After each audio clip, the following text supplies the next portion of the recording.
اللہ رب العالمین نے یہ فرمایا کہ یا ایھا الذین آمنوا، اے ایمان والو، تم پر روزے فرض کیے گئے ہیں جیسا کہ تم سے پہلے لوگوں پر فرض کیے گئے تھے۔ اب یہاں پر اللہ رب العالمین نے ایک شرط لگائی ہے اور وہ شرط ہے ایمان۔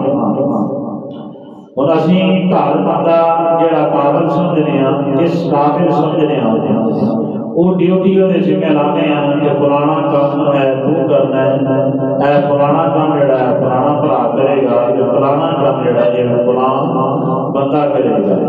یہ اسی ڈیوٹیاں لانے ہیں اس قابل سمجھ کے، لیکن اللہ رب العالمین نے یہ ڈیوٹی جنہاں لوگاں دے ذمہ لانی سی پہلے انہاں دا تعارف کروایا۔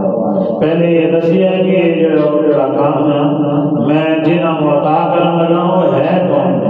فرمایا یا ایھا الذین آمنوا، اے ایمان والو، تم پر روزے فرض کیے گئے ہیں جیسا کہ تم سے پہلے لوگوں پر فرض کیے گئے تھے۔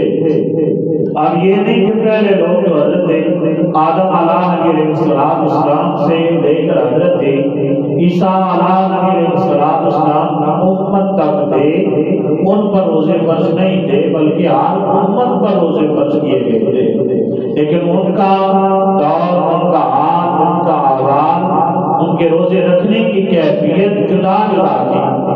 اب سب سے نرم کیفیت جو روزے کی ہے وہ محبوب کونین جناب حضرت محمد مصطفیٰ صلی اللہ علیہ وسلم کی امت پر ہے۔ اب روزہ جو ہے یہ فرض ہے اور فرض عین ہے کہ جو بندہ رکھے گا اسے اجر ملے گا اور جو نہیں رکھے گا اسے اجر نہیں ملے گا۔